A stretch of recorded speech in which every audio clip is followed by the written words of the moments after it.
Welcome to the fifth and final forum in our Lenten series on the Holy Land. I see a lot of familiar faces here in terms of people who've been here. We've raised some very interesting questions, and we're going to devote the last part of today's forum to getting your ideas about St. John's and where we're going to go next.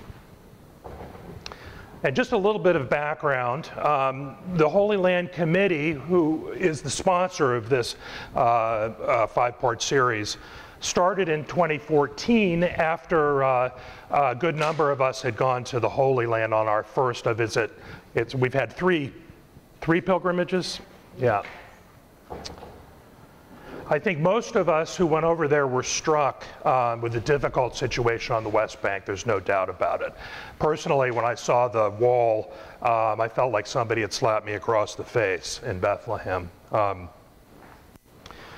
As a result of that trip and the organization and people who've come afterwards, we've done quite a fair amount of humanitarian aid and educational work. You were given a handout when you came in, and it's a pretty impressive list of things that we've tackled, and I won't go over everything. I'll just pull out a couple highlights. Support for American Friends of the Episcopal Diocese of Jerusalem. We've raised nearly $84,000 in support of St. Luke's Hospital and Al-Ali Hospital since 2014. And that has included funding a nurse at St. Luke's Hospital. I'll talk a little bit about that in a second. Raising funds for the Ali Arab Hospital in Gaza. And then a terrific story about being the kind of the focus of raising money for St. Luke's ambulance, which many of you know the story. But in a nutshell, St. Luke's single ambulance broke down after 15 years, and they were facing with huge budget shortfalls and an inability to have another, to fund another ambulance, and that put their accreditation in risk.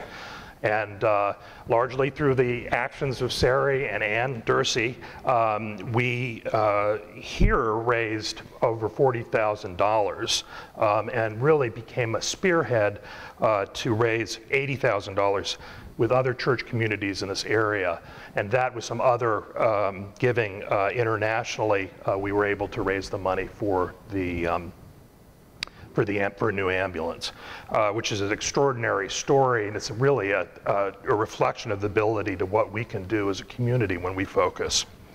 We are also working with an olive oil ministry. We sold 150 bottles of that last year alone. That's the olive oil ministry. We've joined with other communities to work with them, with Tent of Nations. We've worked with ICRA. Kirk has worked with is a runner, and it's got some St. John's runners to run, and Peter too, to support runners raising scholarships, $22,000 in 2018 for scholarships in Palestine. We have New Story Leadership. We've hosted 10 annual New Story Leadership Fellows, 5 Palestinians and 5 Israelis, Kids for Peace. Voices from the Holy Land series, really some wonderful documentaries that we've hosted and sponsored. Speakers on the region, we supported one of our recent speakers,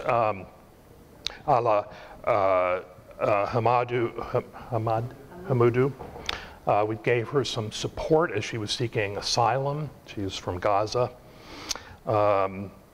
Anyway, I won't, but it's a really wonderful list, and again, a tribute to what we can do with a little bit of focus. Last year, the 2018 pilgrimage visited St. Luke's Hospital in Nablus that we've been supporting. And we have a short video we want to show you by Todd Thomas.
Inspiring story. We have committed to, committed to paying for half a salary of one of the nurses at St. Luke's. We've raised that to 3/4, and we hope next year to raise that to a full year's salary. And again, doing this on a 3-year or longer basis, we're still working that out so that they can have the support that they need for these important positions. It might be the only charity hospital in Nablus, so I think it is. So the work that they're doing is terrific. We have some folks manning the table out there, and Suzanne and is Joe out there. We've raised $700 in the last 20 minutes, so pretty incredible. We are working now to roll out to finish a $3,000. We have a matching grant of $3,000, and we're a little over $2,000 right now. Yeah. So as you walk out the door, think about writing a check. It will get matched, and there is no better way for you to spend your dollars.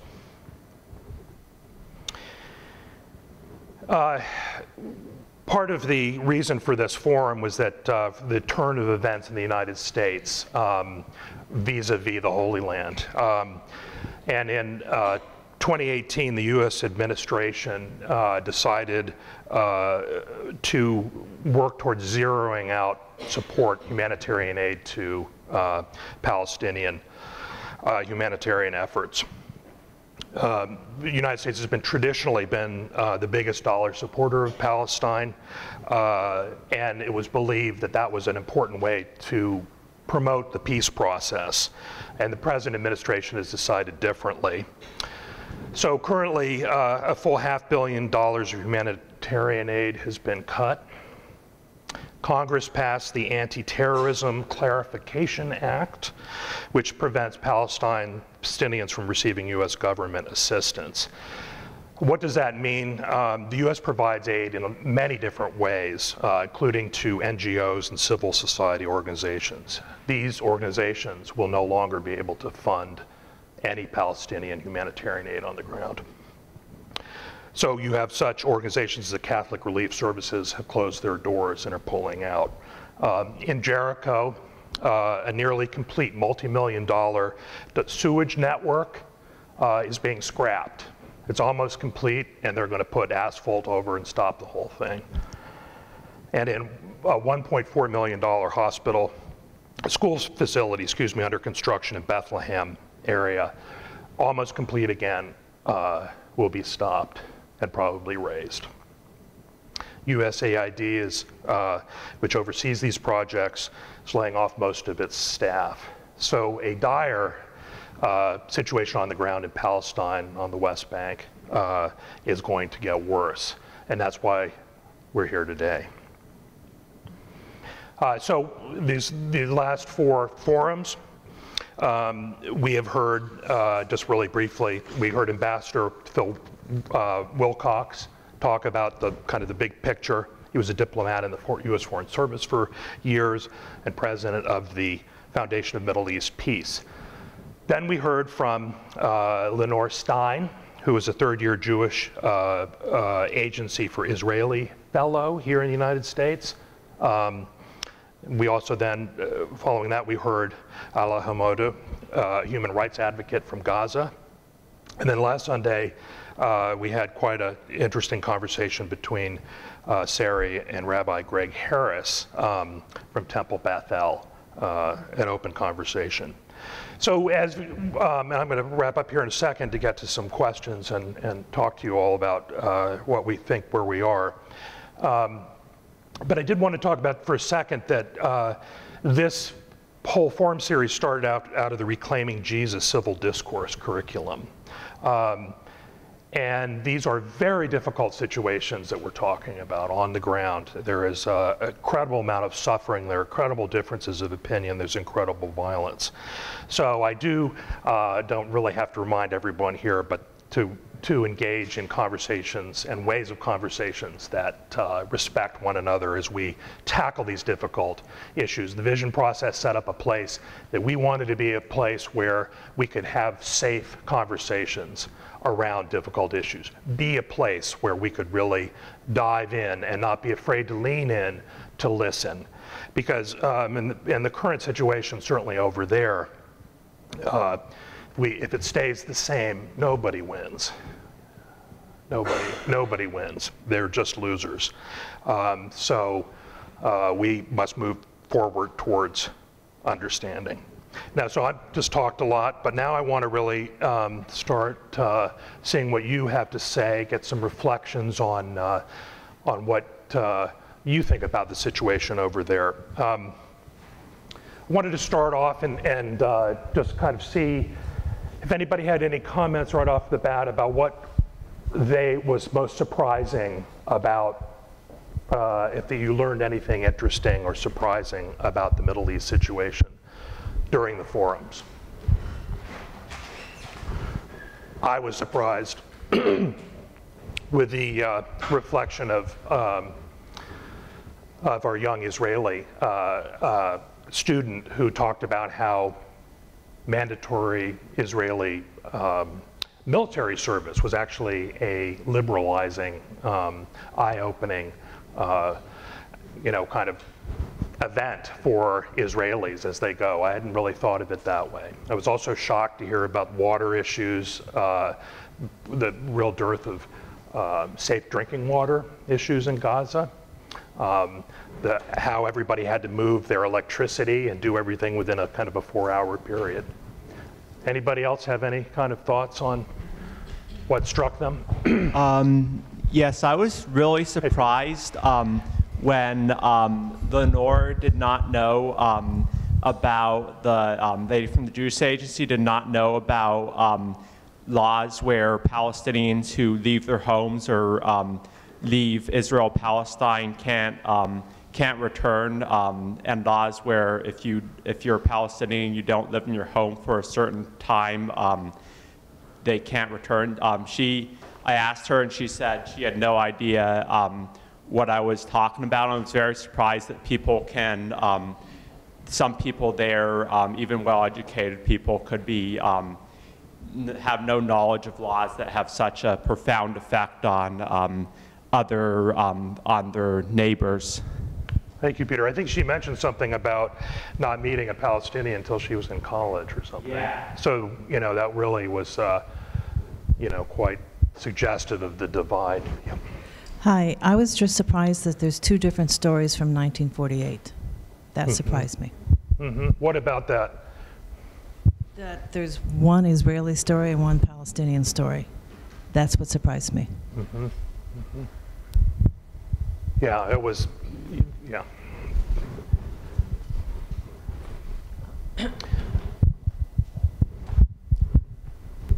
I was surprised about how the speaker Hamuda talked about the women, like they're spreading domestic violence information and encouraging support.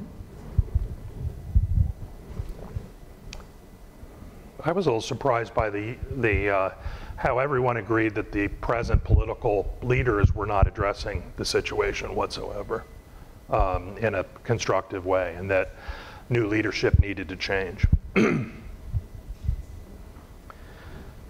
I wanted to throw out here too, because we are members certainly of the faith community. What does our faith call us to do as we're thinking about the Middle East? Does anybody have any ideas on that?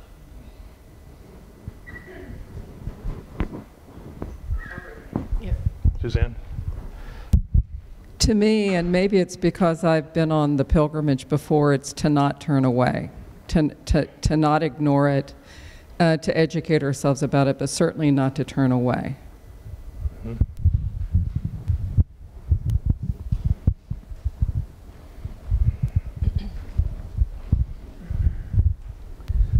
I think one of our challenges is the narrative in our American political and public life, which is very, very focused on one side of the story. And I'm not quite sure how we change that, but It does impact all of our policies, and it's really quite hard to get people to understand the other side.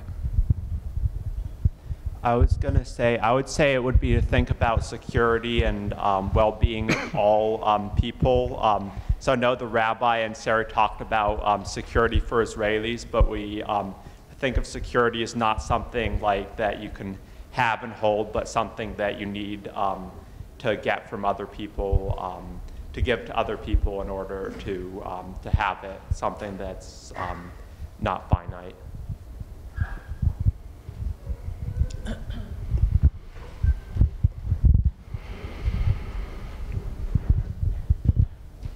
Thank you. So the question is, what can we do as a faith community in this situation? I've thought about this a lot. Or what does our faith call us to do? What does our faith call us to do? So Yeah. I've thought about this, and to me, we have to remember, first of all, it's a trite statement, but it's very true. This is very complex and seemingly intractable. So I don't think we're going to have unity in the points of view that we have about the conflict. I can sense from the people here, from the presentations, from the comments I've heard, most of the people come down on the side of the Palestinians in this conflict. I'm different. I come down on the side of the Israelis, and I'm concerned for them. I want the best for all people in the area, but when it comes to the conflict, we come down in different ways. So I think in view of that, what we can do as a faith community and what our faith calls us to do in any circumstances is to show love and compassion for all the people in that area as best we can. And to me, that means two things that stand out. One is humanitarian aid. One is fostering reconciliation. And I think we have good steps in both of those directions right now. We have the work with St. Luke's Church, for example. But the humanitarian aid, I feel, shouldn't be focused just on the Palestinian side. We should also focus on providing humanitarian aid to the Israeli side. And people will say, well, no, they have the greater need. But I say St. John's has the greater need. We have the greater need to show our love and compassion for everyone in that area. And then for reconciliation, we're doing things like the work with New Story Leadership. I've heard these people, and it seems very positive to me. It seems exactly the sort of thing that we should be doing, as opposed to doing what I would consider destructive efforts to isolate Israel, boycott Israel. So there's not going to be agreement within the church over how to proceed in some of these areas, but this is not the Palestinian church. It's not the Israeli church. It's just the church where we come here to worship in the Anglican tradition. And we need to figure out how to help people directly without getting too entangled in the issues that we can't resolve and move forward on together as a church. Thank you. Sarah?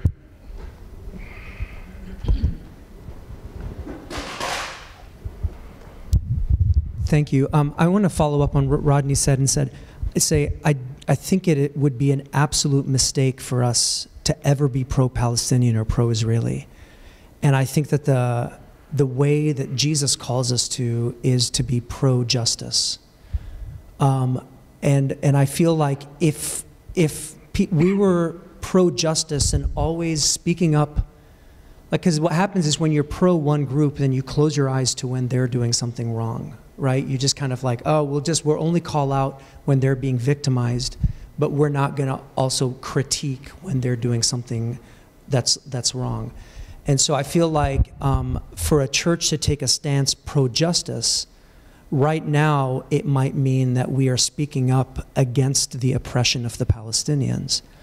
But in any time that there's violence on the other side, or Palestinians do violence, we have to also be willing to speak up and say that this is also not the way. We might understand and say, okay, like the person with the smaller stick, you can't really blame them, but violence is violence and we can call it out. But But I've always thought about, like, historically speaking, if people in the world who are not Christians saw the church coming down on the side of justice, so that we could be totally critical and come into situations that were volatile and standing with this side, but then the world would see that we weren't just blindly supporting a side, you know, that we were actually standing with the morality of behavior and action. I feel like there'd be way more people that are attracted to Christianity than there are today. So, for example, I was thinking, I remember as a kid when the U.S. stepped in immediately when Iraq occupied Kuwait. And as a Palestinian boy, I was just like, why did they not step in when the Palestinian territories were taken over? You know what I mean? And it's just like, you lose moral high ground when you do that.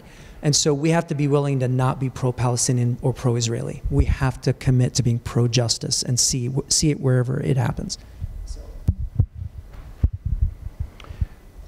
I would personally agree with that. We can't fall down on either side and assign, you know, right or wrong to either side. I think we just really have to reclaim a different narrative, because again, there is just not a winner and a loser. Everybody is a loser. But I kind of look at it too, just as, you know, raising some children, that I'm not saying that Israeli and Palestinians are children, but when your child does something wrong, you don't talk about how they're a bad person, but about how their behavior is bad and needs to change. And I think if we direct through the lens of social justice, I like that idea, or justice. But I do also think that there are differences in need. And the extent of need that we need to address. And I think that is, you know, from what I see on the ground, there is more need, humanitarian-wise, with the Palestinians at the moment. Doesn't mean that it's, you know, that there's not any, the Israelis don't have needs certainly at all either, too. But any more comments on those?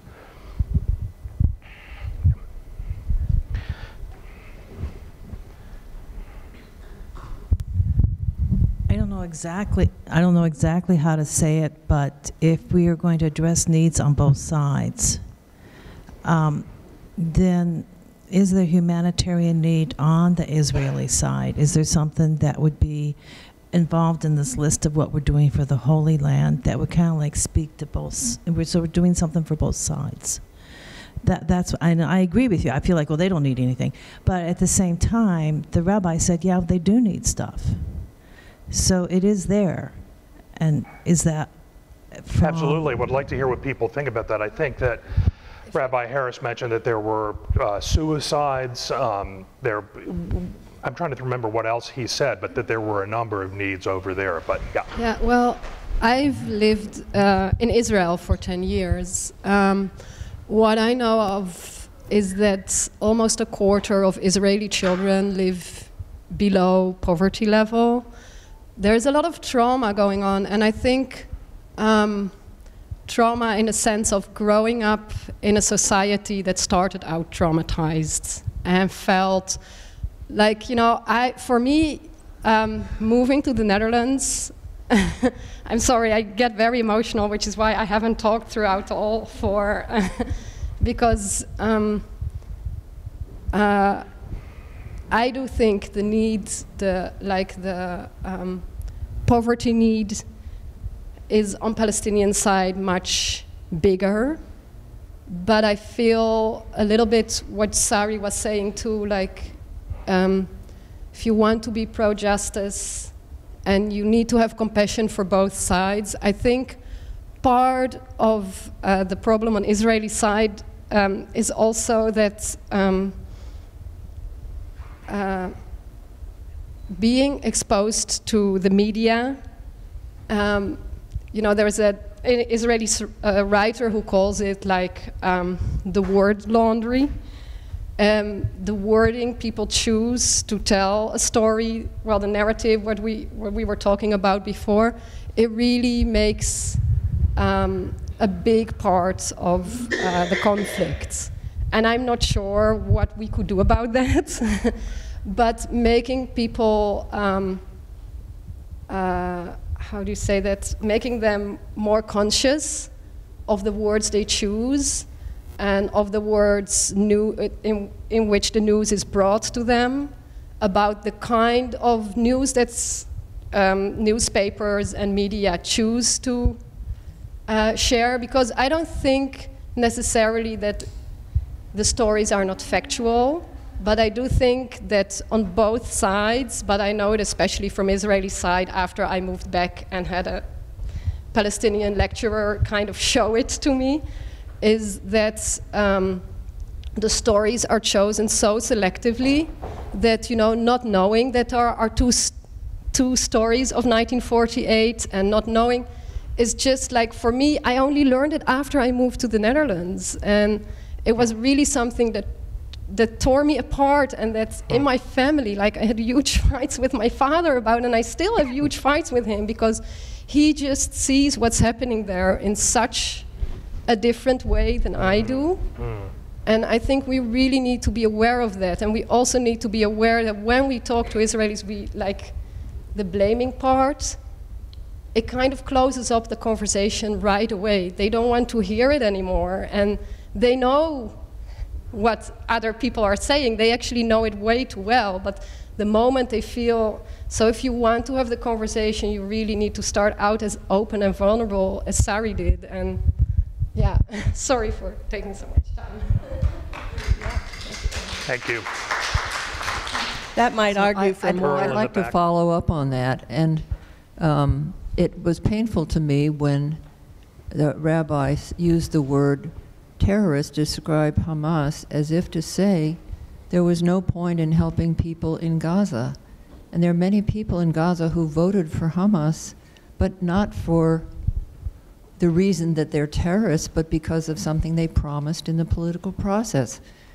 But I think our best efforts in helping ourselves and others is the educational programs, the programs that bring Israelis and Palestinians together, where they each tell their story and come to understand why certain words are triggers, and why and how their own information has been so limited. And that's true for us too. You know, we need to know more about both sides and the points of view of both sides. But we need to hear the stories and to have the stories retold so that people can begin to believe them without dismissing the other side's story. So I think that, I know our embassy supports a group. We heard about that when we were there. And we've supported groups that do that. It needs to be larger, even larger. You know, to know that although the median income in Israel is very high, there's still poverty, that people in the West Bank don't have clean water, don't have, their filtration plants have been bombed, they can't fish because of the pollution in the water and because they're not allowed out very far. I mean, these are all things they're not allowed very far out from the coast. Part of their land was taken for this barrier between Israel and Gaza, their farmland. If we don't know about these things, we can't take them into consideration. And that goes for any education. I'm so glad that this young Israeli woman said she had no idea about things. She spoke about PTSD among Israeli soldiers, and yet it didn't occur to her, or hasn't yet, that there's tremendous PTSD among people who've had their homes bulldozed and expect that when they're bombed it's because they've been targeted.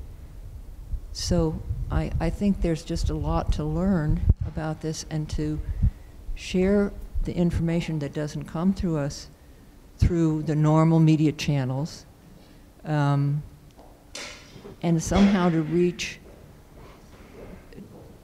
help people understand that the stories are different, personal stories are different. Earl.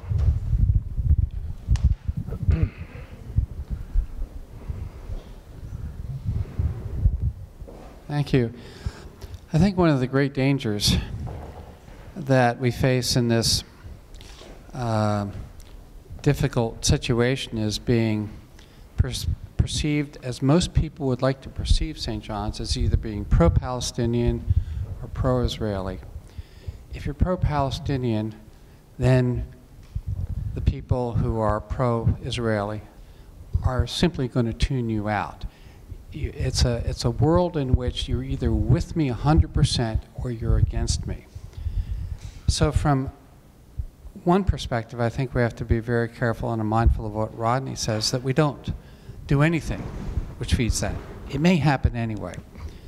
But one way I think a Christian value that might help to prevent that from happening is to focus on a word that came up in the lesson today, reconciliation.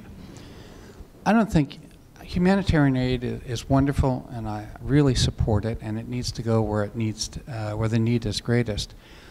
But it will never suffice to end the tragedy over there as long as the two sides cannot be reconciled. And to the extent we could support as a church in ways that I do not know or understand, people on both sides who are seeking reconciliation based on justice, then we're aiming at the problem and the solution. Nothing we can do from here can end the tumult. It has to be resolved over there. And the only path, I think Christian path, is a path based on reconciliation and justice. And I think that should be considered as part of what we try to do.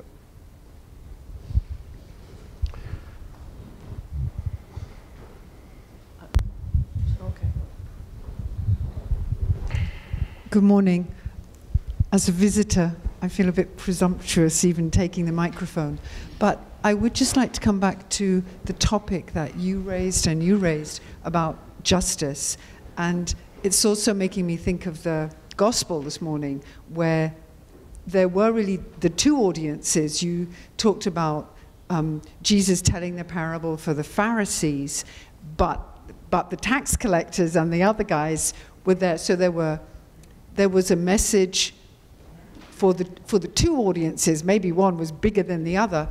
And I think that keeping the focus on justice and trying to, I see the word security there.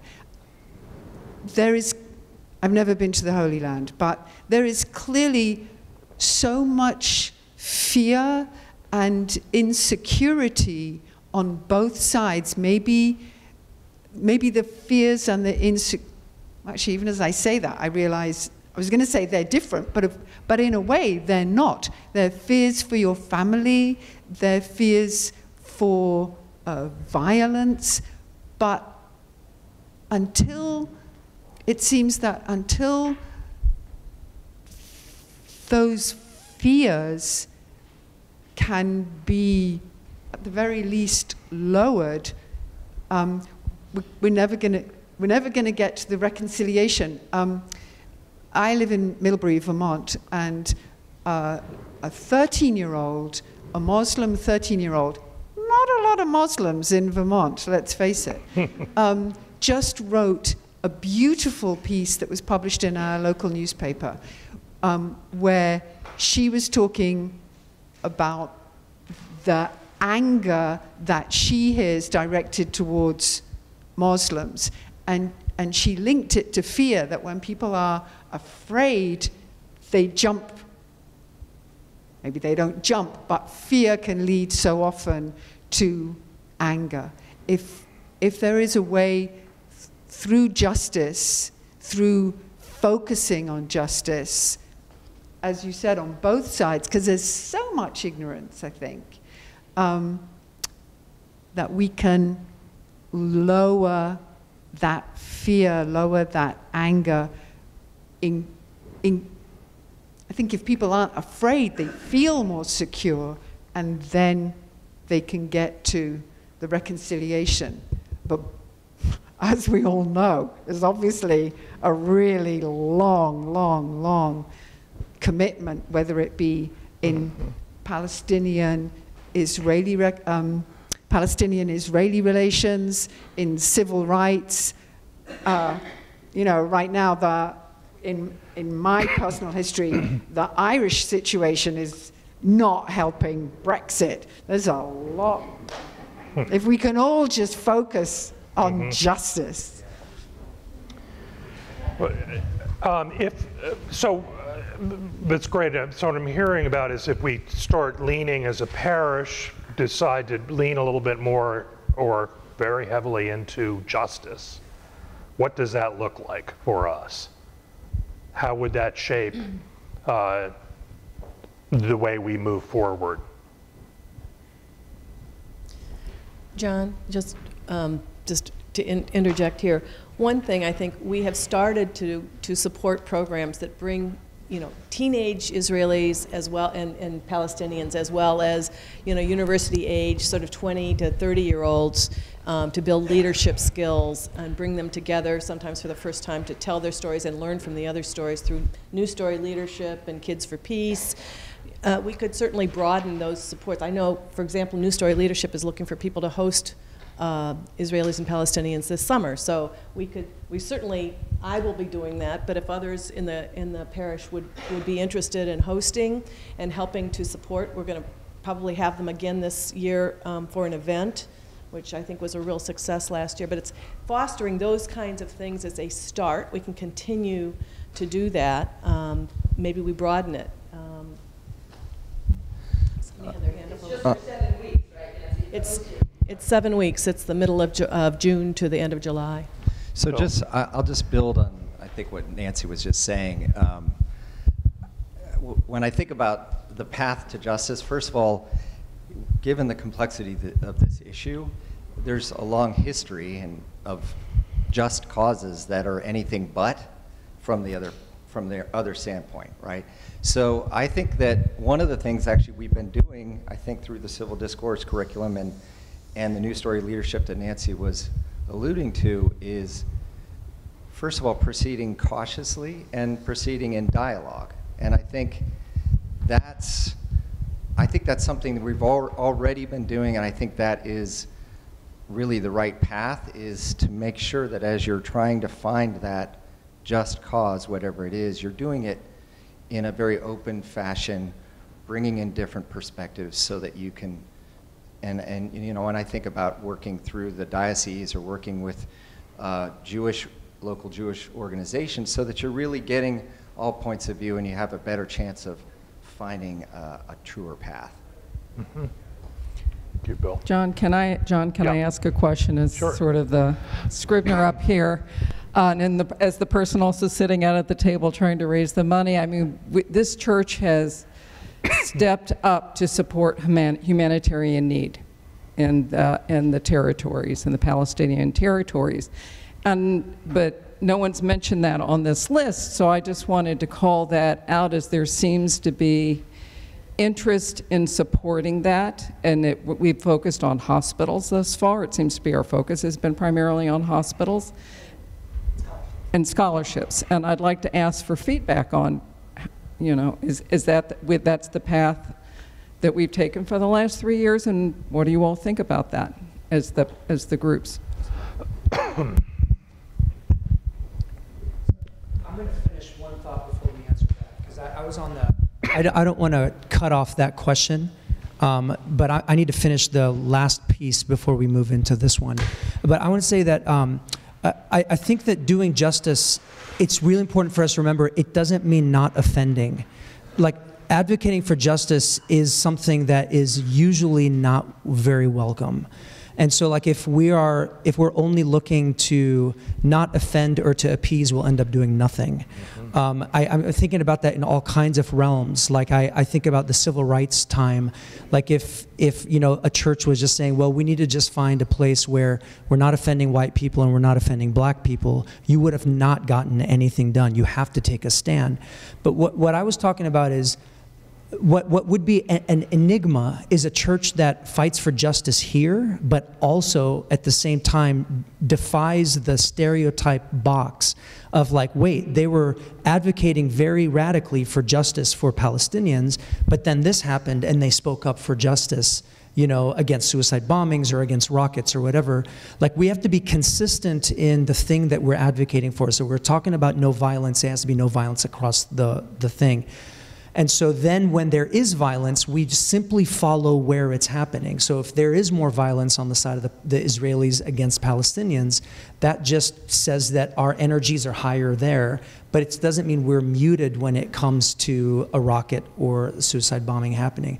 I get really nervous about us anytime we say, well, let's just take our time and not do anything, because then what happens is nothing happens and we're not a part of the solution. We're just trying not to offend anyone.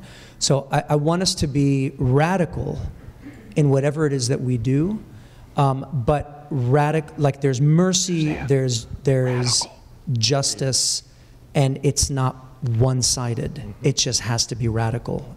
That's, I think, what... Okay. Oh, I remember what I was going to say. Hang on. Hey, Rodney, can we listen to Kay? No, I have one. You go. No, I just want to make sure we hear everybody's voices. Yeah, okay. Go ahead, Kay.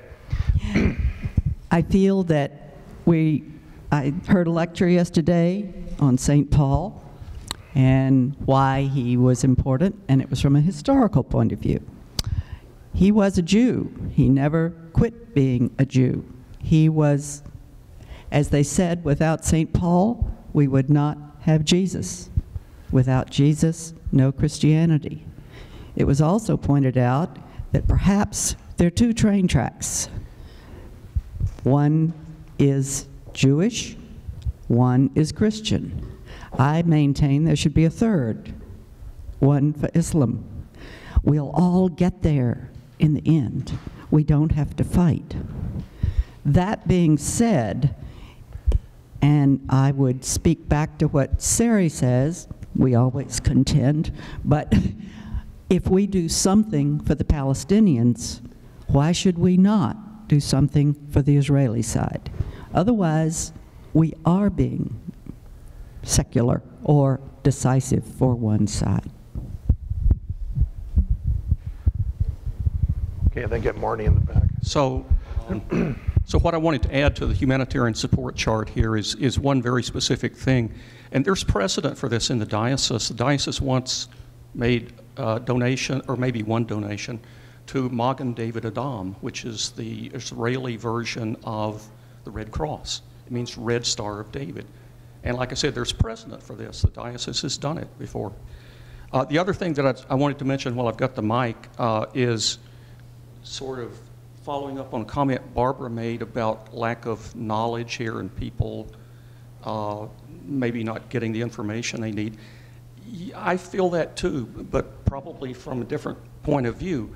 Because if you look at all of the programs that are presented by the Holy Land Committee and others here, they all have a certain viewpoint, which is a sort of pro-Palestinian viewpoint, with the exception of some programs which are neutral, like the New Story Leadership and a couple of others like that. I think that should be changed. I think that when we have, I think they're fine. I've got nothing against people expressing their opinions on this. But I think when we have a speaker that presents a decidedly pro-Palestinian view, we should have also someone to represent the Israelis. And there are good speakers available. Fair enough, Rodney, and we're just not using them. Fair enough, but again, in terms of thinking about through the lens of justice, the United States has just removed $500 million of humanitarian aid, zeroed out to the Palestinians. That is a huge hole. We understand the Israeli perspective by living in this country. We look at such things as the 24 Hours and other TV programs where every Arab is a terrorist. I think we have a lot more to go toward in understanding as Americans what's going on the ground in Palestine. And there is such an I think that it is fine to listen. We need to listen to both sides, but I have some concerns when there is so much a lack of ignorance among Americans about what's going on in the ground in Palestine, and when there is such a direct political element to the U.S. administration's removing of humanitarian aid. I just can't really look beyond that as a real place where we need to. So. I think someone should respond to that, but I get my sense. Okay. Because there's more to it than what you're saying. Well, of course there is. Suzanne asked the question, commenting on the two projects that are going on right now. I think they're good projects. The point I would make is that they're good partly because they're focused, they're concrete, they're something that we can handle and have an impact on. Mm-hmm. So wherever they're aimed, those two characteristics add value to our efforts rather than something that's diffuse. It might be somewhere else, but those two in particular are good examples of what a small group of people can do to advance a good cause. Thank you. And we are wrapping up, so Marnie, you may make it quick. Yeah. I just wanted to say, I agree that keeping a focus on justice is absolutely the direction that we're called to go, but that's complicated in this context, as in many contexts. Some people's idea of justice in this situation is a two-state solution, and some people's idea is a secular binational state, and some people's idea is something else. And so I think saying, we should speak for justice in the region is the beginning of the conversation and not the end. And I just want to echo that as someone who perhaps may be called a radical, a part of I think necessary for justice is the ability for any person to self-determine. And we've seen that in the struggle for civil rights here in America, that if a person is unable to self-determine within a political or state context, then they're unable to pursue justice. And so a part of our work, a part of the work that you all have begun to do is to create conversation, to have conversation from people from different perspectives, to share personal stories, which helps allow us to think about how we might self-determine to be a part of the solution, and think about the way people are being inhibited from self-determining, whether they're Israeli or Palestinian. And so a part of what we are called to do is not necessarily to take a political side, but to think about what does it mean that each person is created in the image of God, and are they able to self-determine within that knowledge? And so that then calls on us as Christians to say, let me help you be the image of God. And that happens irrespective of where you fall, but we can focus our efforts, right, on a group of people who are experiencing oppression, because we know what that does in our own national narrative, what it does when a whole people are experiencing oppression, racism, and the inability to self-determine. It flattens out our ability to be a country, a community in which people can contribute and make our society better. So I think that, I just want to say that as we think about focusing on justice. Thank you, And Hershey. now I'm going. Thank you. And thank you, Hershey. We have to wrap up now, but we have a June 2nd forum set aside to continue this conversation. And I'm wondering if the Holy Land might take a crack at writing some language about a commitment to the Holy Land through the lens of justice. So we might be back at you with something on that and further conversation. Thank you again very much, everybody, for your thoughtfulness and candor today.